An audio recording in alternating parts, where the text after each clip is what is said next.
Welcome back to Hacker Hangouts on a Saturday where we're diving into hacking tools, the ethics of them. And that's kind of a weird one, but I have been in the industry for a while now, and I came across an interesting situation. I was talking with a client. They had an issue where someone had gotten into their network, specifically their email.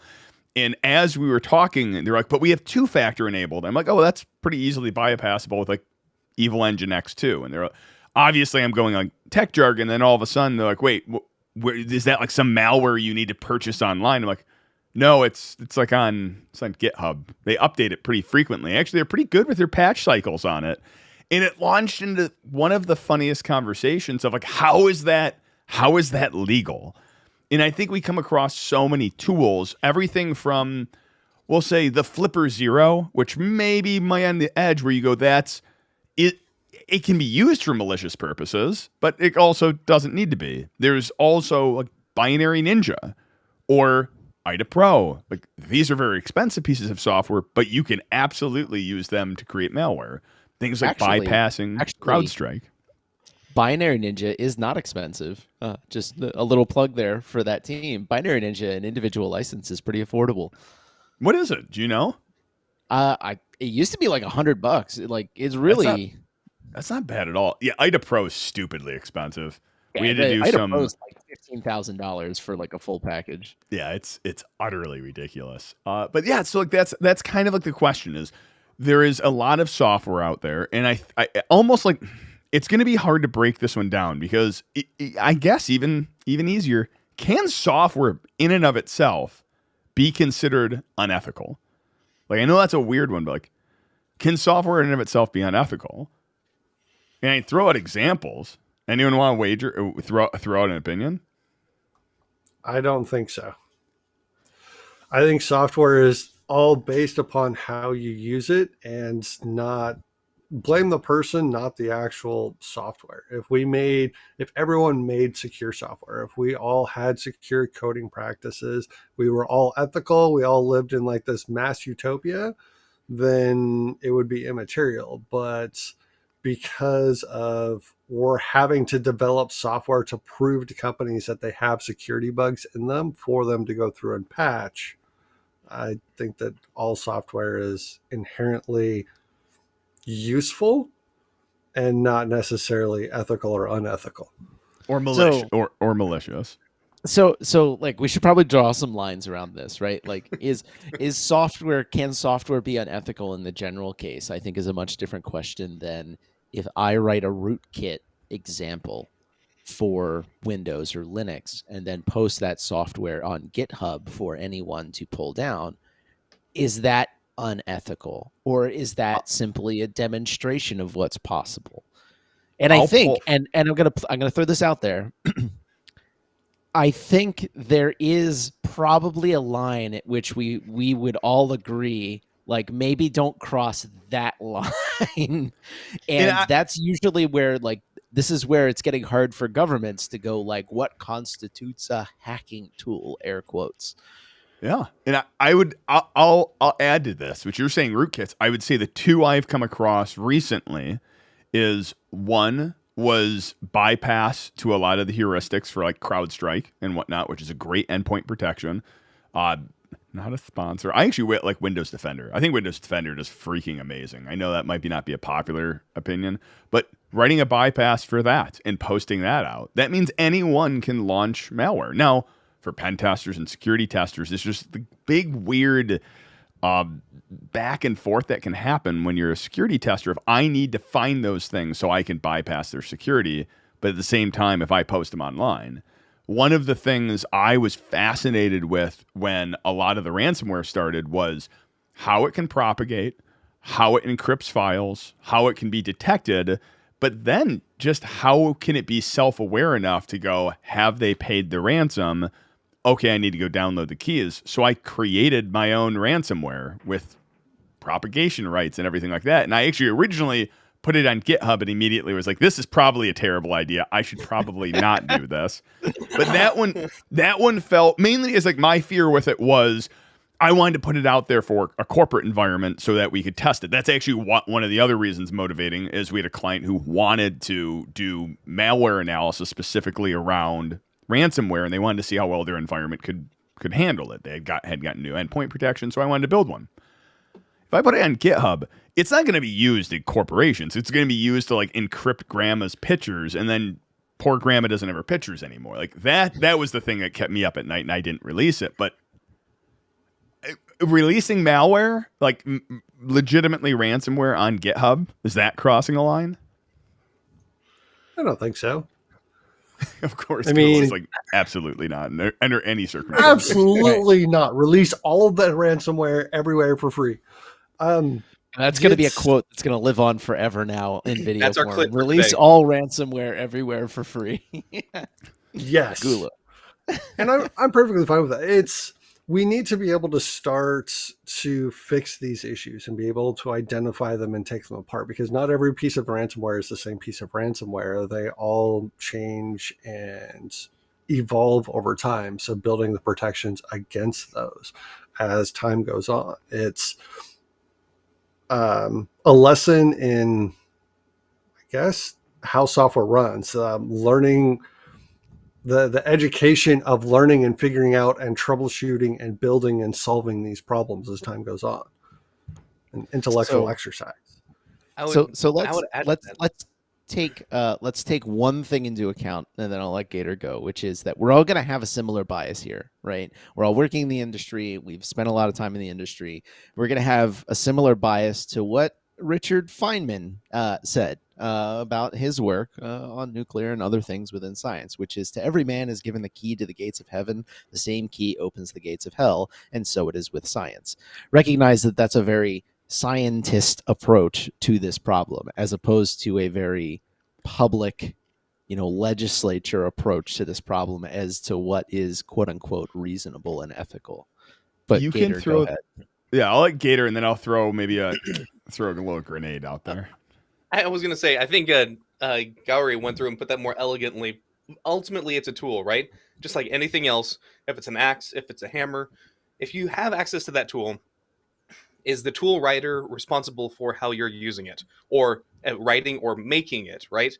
And that can be said of other, I'll say weapons at this point without getting technical, because, there's a lot of different things out there. The problem with this is, if we never test to these other tools or pieces of software, how are we going to increase the security of everybody so that the rising tides floats all ships, right? If we are never aware of security of these other issues that are now popular, that are becoming more and more of an issue, this is a double-edged sword, and I'll hand it off. Hold on. No, let's try and make this analogy go far too far to make everyone feel awkward, which is guns. Like, you danced around this, but effectively we're not talking about throwing a gun out there and having people who have been trained on it, or people who have like aware of how to use one, who have done safety. Like, again, there's a difference between I'm going to buy a gun, I'm going to go hunting, or I'm going to buy a gun and I'm going to, or use it for self-defense, whatever it is, but I'm going to give it to an adult who knows how to use it, versus I'm going to leave it out on the table for every kid to find, because you can put malware online and GitHub can be grabbed by anyone.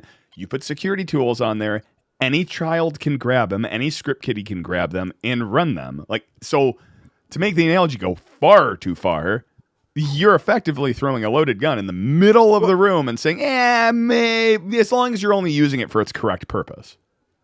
So for ransomware, how many of you guys are using it as a bug out for your computer? Or if you're having to ditch your computer and you don't want like feds and stuff coming in and raiding your stuff, how many of you have like some ransomware algorithms that you're running that you just hit go and then leave the building and it encrypts everything on your system before you exit? Encryption or ransomware, because you're using those terms and they're not necessarily interchangeable, because we can talk about end-to-end encryption too. Right. There's ransomware to obfuscate everything and destroy data, if you will. So this actually, all right, let me tell you guys a story, and this is kind of going down the same route as where we're going now, and this will maybe clarify some of the questions. And it was the story of the day I realized in the U.S. Navy that I am a cog in a giant machine, whether I am wielding a rifle or typing code on a keyboard. And it was, funny enough, it was a month after I discovered a research paper called Disclosure, which was about detecting botnets. Right. And at the time I was working in a security SOC. I was working in a SOC and we were doing network analysis, and I was writing tools to detect bad guys on the network, because we had NetFlow and other data.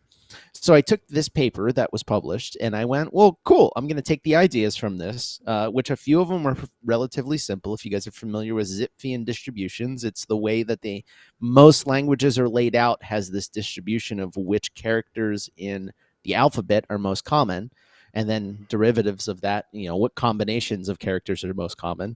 And basically saying, let's take DNS requests, compare them to the Zipfian distribution, and recognize that most websites have a relatively English or whatever language distribution. And if we are able to detect the deviations from that, well, that's a pretty good indication of machine behavior. Right. And so I basically took this paper called Disclosure and I ran with it, and I built the system that detected botnets, and we found a bunch of things and we cleaned a bunch of things up. And a lot of it was low lying fruit, but you got to close those things off too. But after I had built this thing and I saw how effective it was, I went, wow, there's a lot of malware writers out there that are really stupid about generating these things, but it's also it's low lying fruit. You don't really have to care. I also realized that if I published this code, or anyone published, or even, the paper itself was an example to a malware writer how to bypass these detection systems, right? And the disclosure of the algorithms or the mechanism used here would be just as useful to a malware writer to be able to bypass these detection systems, which I just said was relatively effective in identifying quite a lot of. This is actually at the time, I think, when Conficker was huge, 2010, 2011 timeframe, a decade ago now. And yeah, so that was the day I realized, oh, all of my work can just be used to weaponize things too. And that was the moment, 20-year-old Gowrie was just oh, I'm just a cog in a machine. Whoever I'm working for can just take this and go oh, you're doing good defensive things with this. Let's make attack. And I'm well, that's okay. I guess Yeah. I'd like to think though there's some level of obscurity. And again, let's use the baseball bat as an example. You can use a baseball bat for its intended purpose, or you can grab it and bash a car in with it. At a certain point, there is an understanding that it can be used just for that purpose, and we can sell them for everyone. I think most tools fit into that category of it's mostly used for this, but yeah, it could be abused for this. There's other ones like Death Star, for instance, which I've used, and it's a great tool. And I want to say Byte Leader, but this is one of those funny terms where I told you my MedUSA story, or I'm going to repeat this one because I find it freaking hilarious. When we do security testing and when we're learning security, now it's great. There's Hack the Box, there's Try Hack Me, there's tons of different resources online. Binary Ninja has tons of resources free, just out there for anyone to have. When we were learning, it was IRC channels, and you heard a whisper, and then you go over check out a forum, and maybe there's a post somewhere, and you're doing it all in your basement trying to figure it out, and you come across within these tools, we have great names for them. Hydra and Death Star and all these great names. Binary Ninja, just great names. And as I was researching, I found one which was I liked a little better than Hydra. Hydra's for brute forcing passwords or doing credential stuffing. I found one which is a little bit better. It's called MedUSA. It was fantastic. And MedUSA I used forever, many, many years. And then it was during an interview and a conversation. It was an interview for a job. And they were saying, can you talk us through your methodology, things like that? And I'm yeah, so normally I do this. I'd grab credentials. I'd do this. Eventually, I would go and I'd try credential stuffing or something like that. And they're oh, do you have a tool that you prefer? And I go, yeah, Hydra's a big one, but MedUSA is a great one. The person looks at me MedUSA. I haven't heard of that one. Medusa? And in that moment, I had this like complete twist of my head where I'm like, for like 8 years, I've called it MedUSA, and it was Medusa because that was the name of it. It's like one of these phrases. Like another one happened like in my 30s. I always thought it was take it for granted and not take it for granted. And it was like, it's one of those things. It's like, I've been saying this wrong for 30 years and no one said anything. So going back to it though, like Death Star and things like that is like, those feel like sure, pen testers can use them, but they have been weaponized. Death Star has been weaponized online. Cobalt Strike, relatively like it's C2 software. I can buy it. We've used it. It's fun. It's great. It controls your shells for it. It has been weaponized and used within malware attacks. So, Gator, you haven't talked in a while. Let me hand it over to you. So, I mean, this again, it comes back down to any of the other tools that are out there, right? So, all the offensive tools that Hack5 makes, or that so the OMG cables, the original pineapples, and the whole bit, we've got to be able to continue to research, be able to play with it. So, am I choosing to go through and release a C2 online versus if I'm using somebody else's tools? I'm not sure that I would ever necessarily release that. I'm not a software writer. I'm more of the blue side defense. I love the red teaming side, don't get me wrong, but I don't have enough experience to say, oh, I'll write my software and go ahead and put it out there online for folks for that purpose. If you need me to harden something, no problem, bro. If you want me to put a honeypot up, I got you. But yeah, I don't know, man. That's an interesting thought process. When you look at just even trying to write a rubber ducky script and say, this is my intended use case, now you can go through and get like a bug bounty or reward for contributing that back to the community, which is great. And some people go on the forums and like, hey, so these look interesting, but that doesn't nearly tap what the entire rubber ducky can do. It's like, yeah, because this can do a lot more.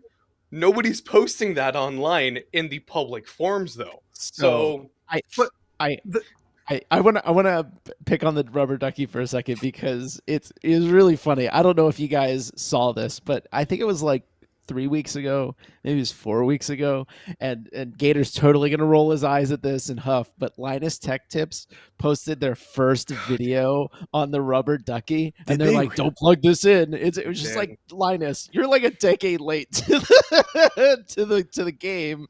Like everyone knows about a rubber ducky for a really long. I remember when they came out. I was at the first DEF CON when they came out and they were selling them. It was a big thing. But no, like a rubber ducky's a good example. But like if we even want to trivialize this a little further, I watch a lot of Lockpicking Lawyer. He has his own covertinstruments.com, and he's made like easy to use picking tools that are basically keys. They operate just like keys, but then they have these little it's preset for quick set locks, and I forget what the other common one is, but like they're tailor made to pick like quick set locks, and it almost looks like it's almost as trivial to use as a key. Like you give it to a 6-year-old, and the 6-year-old will be able to pick one of these like front door locks, right? I mean, not a Trader trivial lock. he teaches his kids how to lockpick. It's With his regular hobby ones. with his kids. It's a good fine motor tool, teaching tool. But lock picks are a great example of this, because in many states, just owning lock picks is considered under the law. It's called prima facie evidence of a crime. You can be charged with burglary or intent to commit burglary just because you have lockpicks on you. And if you didn't know that, you should go read the lockpick laws in your state, because they're like, I can't cross the line into DC with lockpicks on me because they're illegal in DC. Same with Virginia, but not in Maryland. So like lockpicks are a good example of this. At what point in selling some of these tools where you make it so bizarrely easy to pick locks, the average lock that's on most people's front doors, quick set locks, or I forget what they're called, at what point do you consider it unethical to just make them available, right? I think most of us, and this is why I said most of us on the stream, from our perspectives, are going to take the perspective of locks are so bizarrely broken anyway, so just sell them all. Like, who cares, right? Like, they're so trivial to pick. I just helped pick a lock at my wife's company because they locked themselves out of a door, and I was 2 blocks away. I was like, cool, I'll bring my picks, did it, and they were like, oh my god, that took way faster than I expected. But you know, lock picks are a good example of the difference between us, who thinks these things should just be available because it's gonna be possible anyway, and it's more important to expose the inherent flaws in a lock, and the public and lawmakers who have a very different opinion on where that ethical boundary is. And I don't think it's fair to say that there is no ethical boundary. I think if you were to put a fully functional Windows rootkit along with 0-day vulnerabilities that were not disclosed beforehand up on GitHub, everyone would be rightfully pissed at you.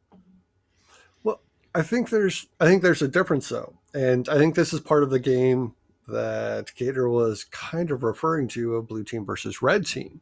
So lockpicks, I can teach people to lockpick. You can teach children to lockpick. You can do all these things with lockpicks, but that is a very binary system. I'm going to teach one person how to lockpick, and they may go teach a dozen people how to lockpick, but they're only able to pick what lock is sitting in front of them. Versus I go write a rootkit and I throw it up on GitHub, and now there's 1,000 or 10,000 people that download that rootkit and deploy it out to millions of systems across the planet. So there's definitely some scale in there. But blue teaming versus red teaming, how many of the blue team tools were generated because a red team wrote a tool that didn't exist, and blue team's like, oh, I think I need to go create this to block this? Or how many blue team tools were, I think we can block and protect this, and then red team goes out there and it's like, okay, how do I bypass this? And we're incrementally increasing security. We're making things more safe as time goes on. But still, the vast majority of the internet's low-hanging fruit. How many people actually update Windows? How many people install updates, update virus definitions, all these different things?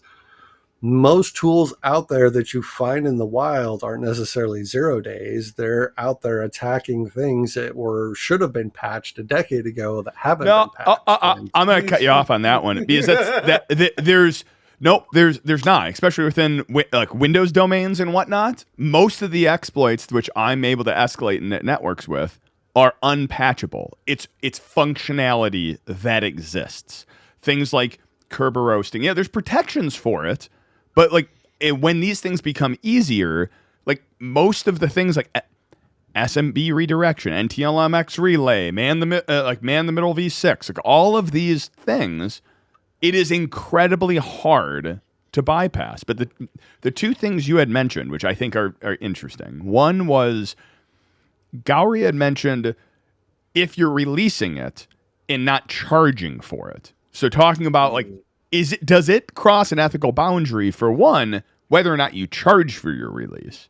And then the second one, because this goes back to something Wi-Fi Addict put, which I do want to hit, which is like the Pegasus software, which is used to like backdoor a bunch of phones, and they were selling these exploits.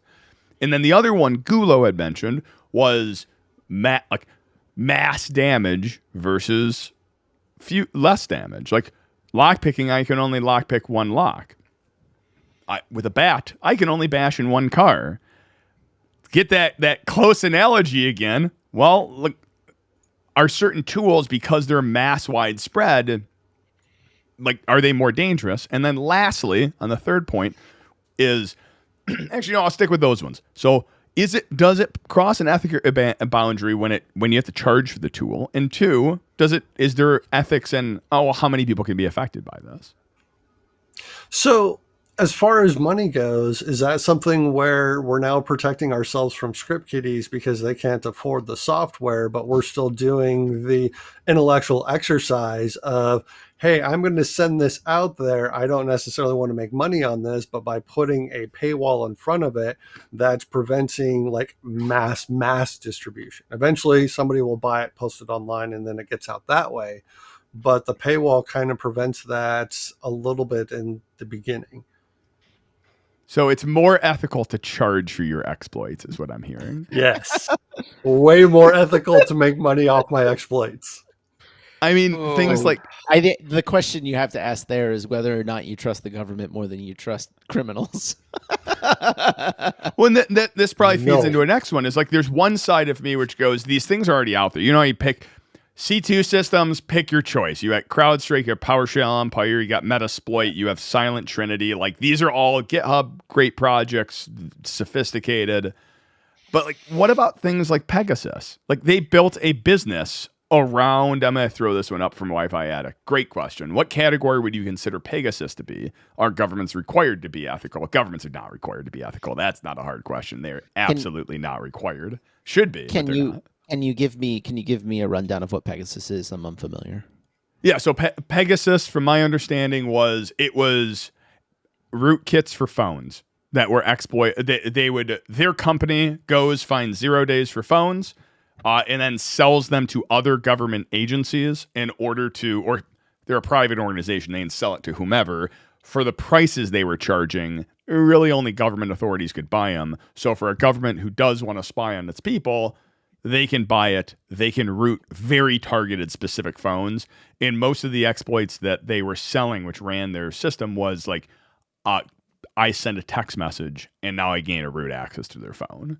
And then I pull stuff like that. So, and what they weren't doing is they weren't providing that information back to Apple to be able to patch it, or to Android to be able to patch it. I think the thing which made them mostly in the news was they were finding them for Apple products because, let's face it, Gator, Android's just easier to root. It used to be, not anymore, bro. And I run both. Come on now. The fact is that they locked down a lot of the Android operating system, but the whole, Apple's more privacy conscious. Yeah, as long as you just trust Apple, and they are starting to prove that now at this point as well. So there's no one brand that's going to be the most secure, the most private.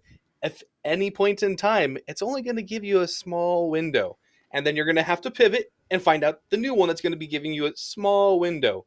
How long is your information going to be on a device to where you can have it encrypted long enough, or you can move to another device that information is not going to be there forever for information to be gathered off of you. I'll also drop a couple links because Digital Tinkerer and I have been going through and talking about the Pegasus story as it comes up in the news for the last 2 years. And there is a long story about exactly who has been developing it, who's been buying it, where it's been used, and it's absolutely nuts. So I'll drop a couple links there. So this is an interesting case, because we're trying to really, what you're trying to ask the question is, where do we draw the line on what hacking services, if you will, should be regulated and how, right? So let me toss it out like this, right?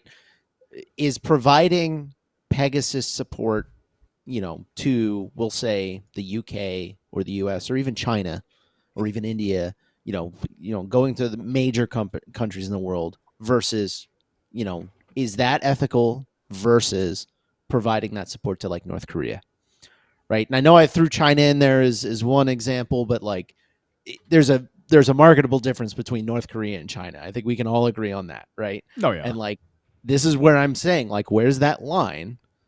Or like the Russian mob, right? Like, but as can't an you? example. Doesn't this fall back into the it's a tool? It's not up to me to. It was funny. It was who was it in our general chat? Yeah, Braden said it was the real genius quote. I'm gonna lose it. Where was it? It was I can't. Oh, was it not Janky? I will find it. Your code can be used. Yeah, I'll let you go. I'll find it. The question is there an ethical line in who you provide those services to, or is it all just ethical, or is it all just unethical? Right. So, like, by the way, it was its application is not our problem.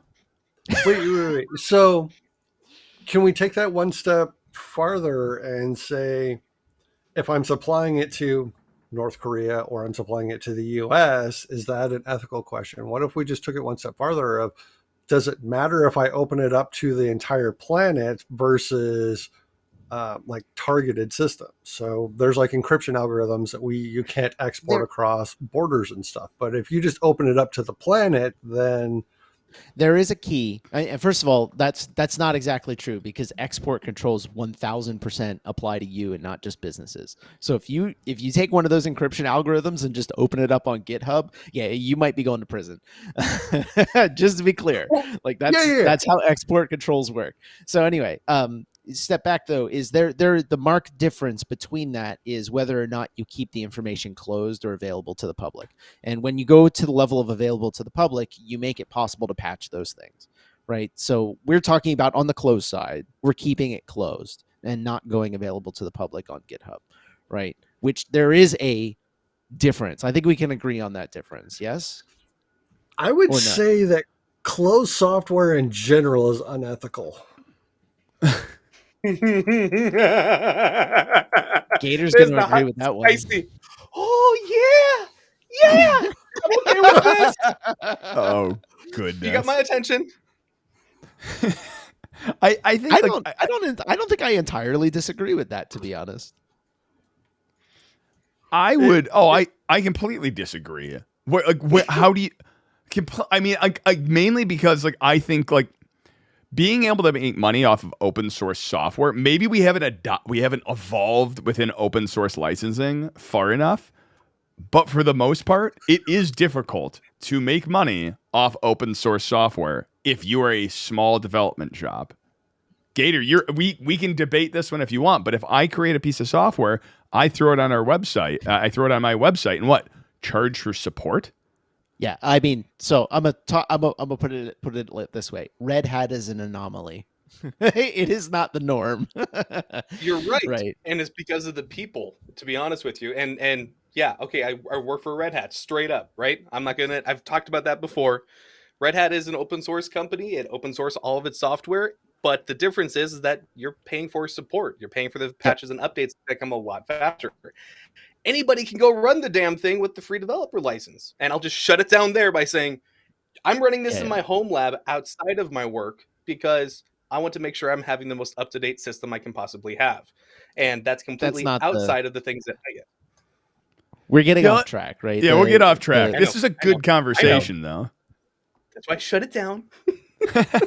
So the question was, is there, there's, I think, two ethical tracks, right? There is the rough publishing of everything out to the open, which makes it available and makes it possible to patch those things. Because, for example, in the Pegasus case, Apple would be able to go in and view what's going on and then patch those things, right? But that's not what they're doing. They're keeping it closed source and they're keeping it closed and selling it as a product. And is there an ethical boundary that should be regulated in that realm?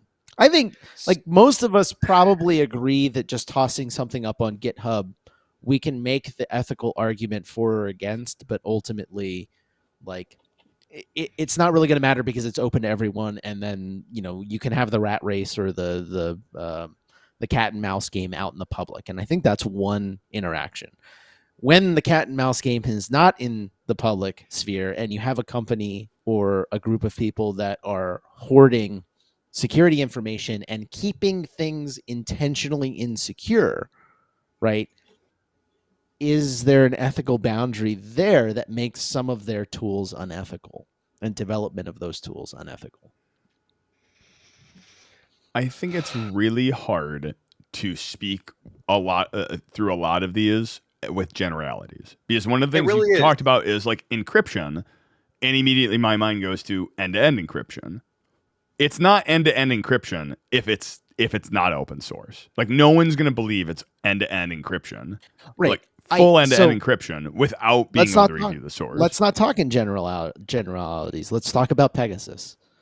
Is what Pegasus is doing, should it be considered unethical, or should there be guardrails on who and why they provide these services?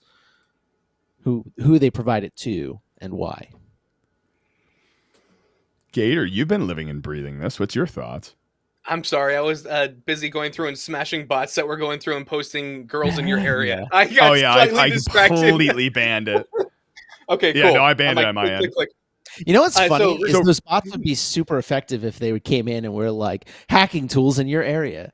We'd be like, it's like, there's a Flipper Zero near you. It's like, ooh, I got a friend. Gosh. Look, come here. Yeah. Oh, that's incredible. So repose the question, Gowrie, so Gator can jump in because he's been researching Pegasus. So I mean, like, let's not talk in generalities, well, whatever.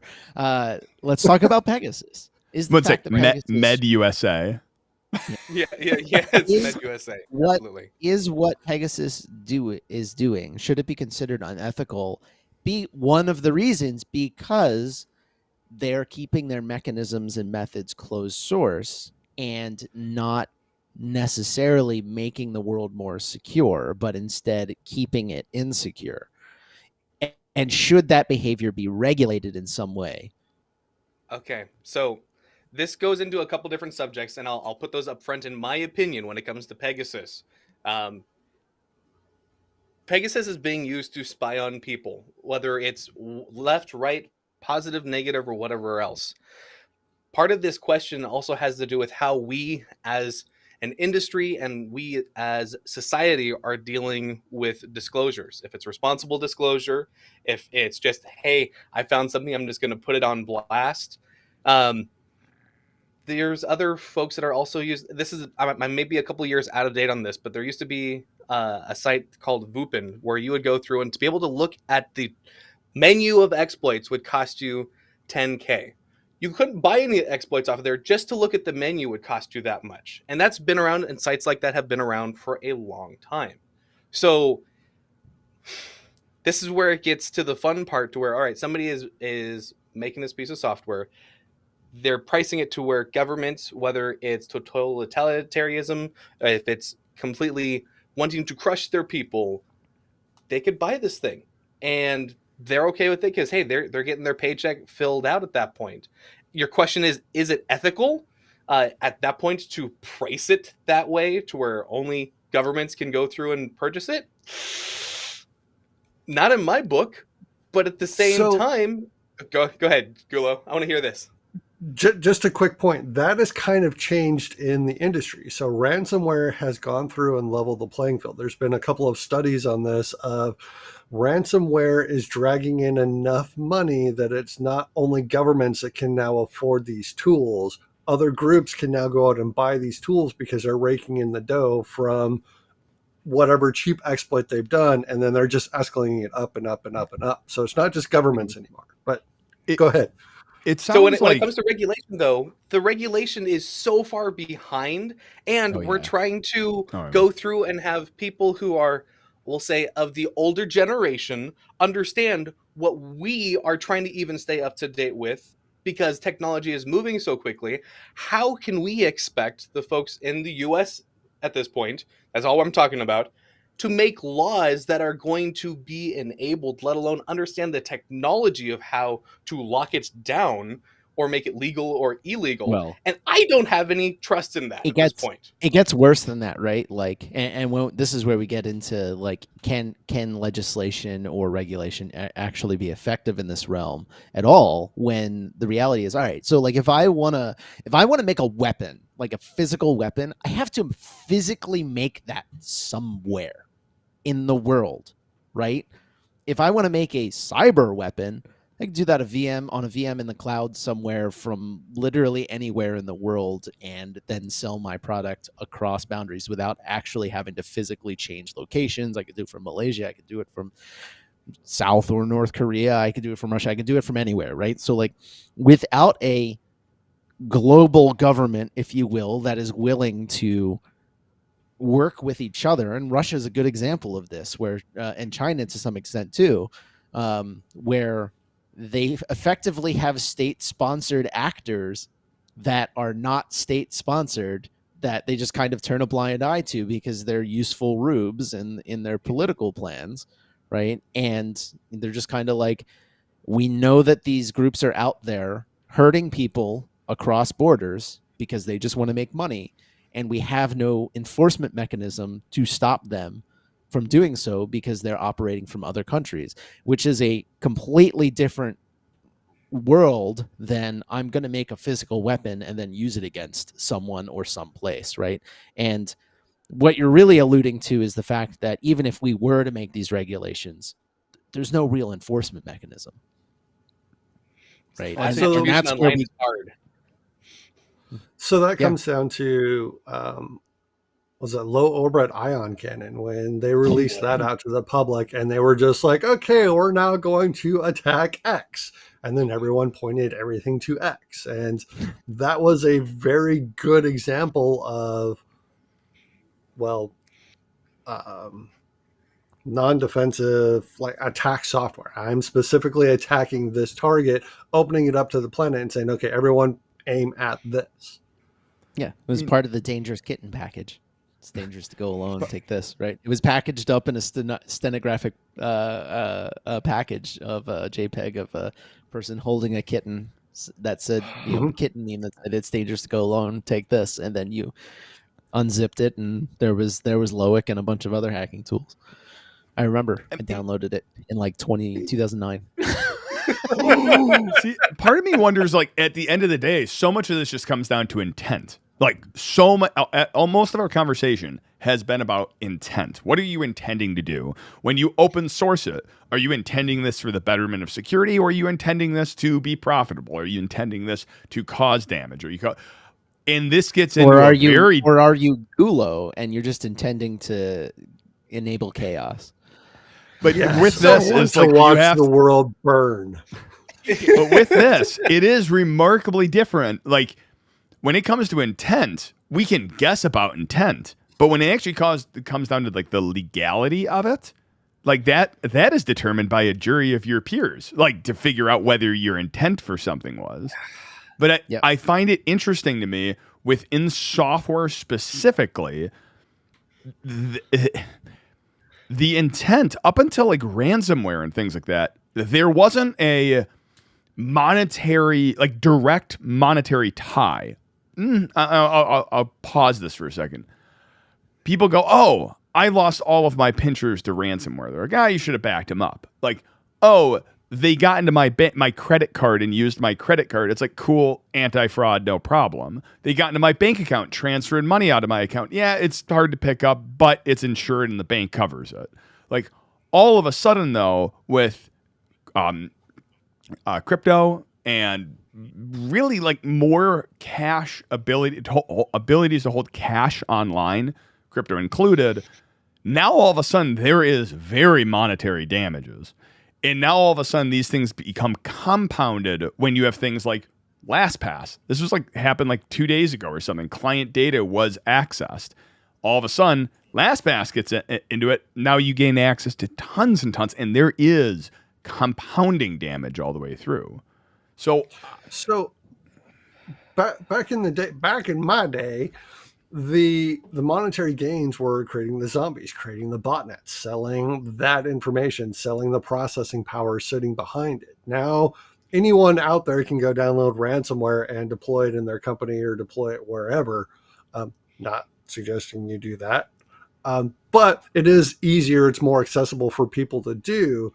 But monetizing things back then, it was only, I want to say a few actors, but there's probably hundreds or thousands of them out there that were generating these botnets and selling the time on these botnets and creating all these giant zombie networks.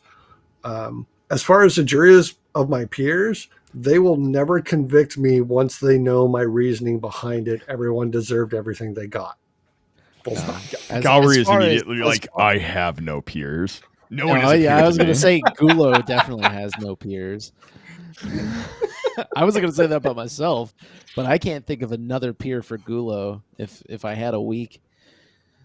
I mean, what's interesting to me, especially when we talk about intent and the finances of it, it's interesting to me that when we'll call back when I was saying Med USA and not Medusa. See, I'm calling. There's a callback earlier in the episode, but back then, the monetization around malware was very straightforward. Like, here is a piece of malware. Here's a rootkit. Go sell it. Here's terabytes of data. You would pay, what was it? I think it was around $7 for a social security number, and then it was like $25 for a World of Warcraft account. That still cracks me up that World of Warcraft was like 10 times more, but it was also because it was easier to make money off a World of Warcraft account than social security number. But now there is so much nuance to these markets. You can have an endpoint protection bypass specifically for CrowdStrike, which you could sell. You could have nothing but a C2 platform. You could have nothing but a new communication mechanism. Even more than that, you can sell malleable profiles for your malware, which will disguise your malware so it looks like different types of traffic. It is amazing to me how much the malware market has blossomed, where you're not just selling, up here's a rootkit over here, but hold on, let me customize this. And it's interesting to me how much of a market has been created around all the different pieces of these tools.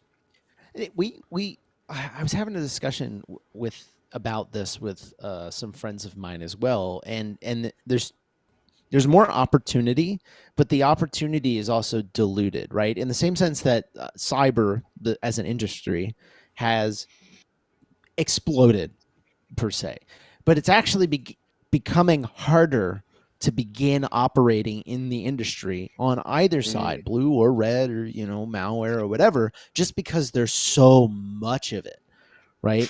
And Yeah. and I'll say this. As much as we talk about everything being broken forever and how comical it is, like modern Linux and modern Windows is pretty damn secure, right? A lot of stuff comes out of misconfigurations as opposed to like Gucci 0-day vulnerabilities or like not patching already patched vulnerabilities, stuff like that. So when it comes to like operating in some of these, like, well, I call them Gucci markets, where you're doing like 0-day development, stuff like that is becoming harder and harder to operate within the industry, because the industry has made it harder and harder to find, bypass, and get through some of these systems, which is ultimately good for the average consumer. But at the same time, when we talk about some of the things that Silk was talking about previously, which is once you get into the network, or once you get in, a lot of the stuff that you're doing is not an exploit per se. You're just utilizing the features available to you. Like ransomware, by and large, doesn't exploit anything once it gets into your system. It just uses the file system to encrypt the file system, right? And so you're really just making a specialized piece of software whose intent is to encrypt your file system, right? That's why we got into the whole logical, like, is this really a weapon, or is this just encryption type thing earlier. So like the value of an individual piece of this, an individual piece of any of these unethical hacking tools, if you will, has gone down because the ease of making them has gone up, which is kind of the basis for this discussion, right? Like, is making it easier to write these things an unethical thing to do, because you're taking part in that cat and mouse game, if you will, and yeah, sorry, kind of wrapping up a lot of the thoughts we had throughout this episode. Does it matter if does the ethics of it matter whether it's easy to use or hard to use versus whether it's easy to write or hard to write? Because things are getting way harder to write because you're having to become more and more of a specialist to build those tools. But things are becoming easier and easier to run because, well, the prolifics of open source and how the tools actually work becomes easier for other people to do. So is there an ethics versus complexity of ease of use versus ease of coding? So that also leads to something else that I've seen in the past InfoSec community of the gatekeeper saying, hey, you have to be at this level to be able to run this piece of software, right? So if I make it this level to where you can't just download it, do a / to run the script, hey, I've done my due diligence to make sure the script kiddie down the street who just gets started because he saw this Linus Tech Tip video on a rubber ducky can't get started. He has to at least go through a Linux course, and then, this / thing makes executable. Okay, cool. Now I can go run that exploit.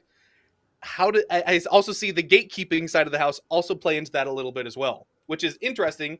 I'm not a huge fan of gatekeeping. I'll throw it out there. It's like, we got into security. Like, I know for me, I got into security because I loved, like, I wanted to be the spy. I wanted to be like hold on, right? Oh, my headset's getting in the way. Typical hacker. Oh, I can't do it. I want to do the hoodie. I wanted to, it's ruining the effect. It's like I wanted to be the Mission Impossible breaking into stuff way back then. I was fascinated about like phone phreaking and things like this. Like those were fascinating because it kind of skirted we'll say the norm. So like when you're going, oh well, in order to use a rubber ducky, like that's why I love Rubber Ducky, Flipper Zero. It's not because they're great devices. They're fun. Don't get me wrong. But because it connects me with the crazy Mission Impossible stuff that we all wanted to be able to do when we got into the industry. I want to get back to Gulo's question. Is there an ethics behind making malware easier to write versus operating at one of these high levels and doing, we'll say, some of the Gucci work, the 0-day development work? Right? Like, is there an ethical difference between someone writing a framework, like I guess like a Cobalt? Let me put it this way: Cobalt Strike versus actively searching for and weaponizing 0-day vulnerabilities. Right? Like on one sense, you're making it easier to develop the throwing framework to actually weaponize these things, and in the other sense, you're actively looking for an exploit to exploit. Is there an ethical difference between those two? Because one of them enables the average in theory, the average script kiddie to throw some of these Gucci things if you're just like paying for them, right? I mean, I think this is where I think the difference comes in. One, we're talking, and I don't necessarily know if one's worse than the other. One, we're talking about mass exploiting. Let's use like when Shodan first came out. You could they're scanning the internet, and you can find Linksys routers which had the default password. So like, one sec, let me search Google. Bam, bam, bam. Like search Shodan. Okay, I found 50,000 Linksys routers I can just pop with admin because that's what it was searching for. Versus I am buying this piece of malware so I can target Gator specifically. I think for me, that's where the ethics of it start spinning of here is a tool that you can do to go do a thing versus here is a thing to go and get Gator's information. Okay, so are you saying that if we're talking about scanning for the masses and you're just trying to generally collect data versus if you're targeting somebody, that's the ethical difference? I feel like that's would be a part of it. I mean, that is intent, isn't it? Yeah, but wouldn't that be subjective? Because we don't know what Gator's all up into. He may deserve it. Yeah. I could be doing it to save him. I'd be doing it to save him. I mean, I want to be saved. We're coming for your soul, Gator. You need saving. Yes, your soul. I mean, he could be very much into D20. balloon animals, and I'm coming to save him from his balloon animal like addiction. I mean that is why I'm doing all of the security stuff I do, to be able to get into his phone, to be able to like get him the help he needs. Is that why he won't animal- share his YouTube history with us? He's just watching balloon animal videos. You cannot It's not on kink shame YouTube, balloon animals. Oh It's the goodness! OnlyFans. It's not on YouTube. I mean, like that's kind of the question. Is like I don't know. Like one is a targeted attack, but then I start throwing my hands up. And here's one of the reasons I throw my hands up is because there was a script I wrote and continue to use. It's been 15 years ago today, and it's how I communicate. It's my way, my super sophisticated, advanced malware methodology. You guys have heard my rant on like anyone who says like I have a super sophisticated, complex methodology tool, which we only use internally, is BSing, because if they did, they'd go out and sell it. But my highly sophisticated malware that I've been using for 15 years to backdoor systems, you know what it is? Like it's not sophisticated. It's SSH outbound wrapped in SSL. Like that's it. There's no like it's Trade SSH secrets. outbound. Oh God. Like mapped in SSL. Like, and it's almost for most networks, it is incredibly hard to stop because it's My a day, valid. we called that tunneling. What was that? In my day, we called that tunneling. Yeah, and that's the thing is like that's my point though. It's not malicious. It's not malicious. It is tunneling. It's tunneling an SSH connection over SSL. It's not malicious. It has worked for me for over 20 years, and there's been one network I've ever been on to stop it because it's Let's Encrypt made it even better because I can do valid SSL certificates. So unless they're terminating SSL, either way. Point being, if I release that, It's now my script does like smart things. Is the tunnel up? If not, restart it. Go check to see if it's up. Go ahead, use auto SSH, bind a local one, use public private key encryption. It does all these fancy things. But if I release that, it's not a piece of malware. Heck, you could use it for administration. Used in the wrong way, though, you can backdoor systems with it and maintain a clean, secure connection indefinitely. Does this go back to what Gowrie was talking about before of making whether or not the tool is easily usable versus building a front end to make the tool even more usable for everyone else? You took a tool, and Gator and I do this all the time in our day jobs of we have incredibly complex systems. We automate that usage as best as we can so that things are easier to do. And that's generally for us and for other administrators. Am I going out there and taking we were talking about CrowdStrike. Am I going out there and taking that, and am I building a tool to make it easier for me to use and sharing it versus I want everyone on the planet to use it because I want to watch the planet burn? It's a hard question. I don't think we. So I mean, I'll throw this out there. If we can't come up with these answers, Gator said this earlier. It's just like, the older generation in our legislatures are struggling with this. If we can't even come up with these answers, what is the possibility they get? Right? Like, do we think if we were in the spot to make the rules that we would make better rules? I don't think so. And so that's why I said, recognizing our biases at the beginning of this podcast, if you will. Taking that Feynman quote of to each person is granted the keys to heaven, and the same key opens the gates to hell, and so it is with science. That's kind of the realm we operate within, and you do the best you can. I put it in the similar category. I more say it this way. Oftentimes when I work with a client and I say, if we find something egregious, we'll let you know during the test because we don't want to surprise them in the report. And they go, I've had the question. I was like, well, what is egregious? I go, well, egregious is very hard to articulate. I go, but we've all smelled it. It's kind of like a fart in the room. We all know it's there and you can recognize it.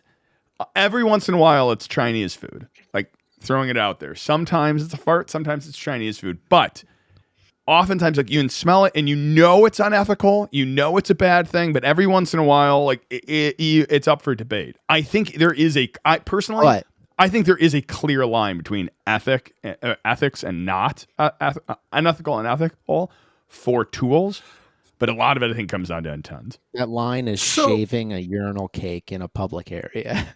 That is very much a line, which you all have crossed. Yeah. So as far as the farts go in a room, whether or not that is ethical or unethical, is it ethical for me to hold it in and I suffer, or is it unethical for me to let it out and let everyone else suffer? Let's make this analogy go far too far, which is if you're among friends, you can go ahead and release it. But if you're among untrusted people, maybe you go ahead and hold that one in. Unless you have a dog for the win. I'm pretty happy with that analogy. Unless you have a dog with you, in which case, always blame the dog. Blame the dog. Always blame the dog. Gator, what do you got for us? Are we talking about Mastodon now? Because we're tooting all over each other at this point? Is that how we're ending the conversation? Is Mastodon actually called Toot? It used to be. Not anymore. Oh, goodness. But that's the funny part, because there's tweets versus toots, and now... Anyway, this is an interesting issue that I don't think we've necessarily resolved. That this is the ongoing debate, right? And how you go through and release your software that you're writing, what your intended use case is. I like to be able to talk to people about security for education. So we get more secure. We bring up that level of security. So for me, I don't want to gatekeep. I want to teach people about scary things, including like the OMG cables that, they're freaking awesome and they're scary as hell, but it's out of love for the hacker family.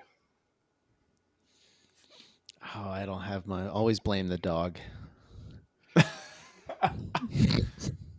Gulo, what do you got for us? Fire can either make a good pizza or turn Tickle Me Elmo into the spawn of Satan. It's a very good point. I think with the ethics of software, it is a very difficult one. I don't like the idea of gatekeeping when it comes to security because I know that was the barrier of entry for really all of us on this call was information wasn't really readily accessible. Now it is. You have tools, Hack the Box, Try Hack Me. You have binary ninja. I just noticed it. Hold on. In the middle of my wrap up, I'm seeing you guys share like balloon animals and whatnot in chat. You're all terrible people. Terrible people. With that, I really do think it's hard to articulate at what point is it ethical versus unethical. I don't like the idea of gatekeeping. I do often think like it's a struggle. I think sharing information, I think open source is a beautiful thing. At the end of the day, though, you got to dive in and hack on.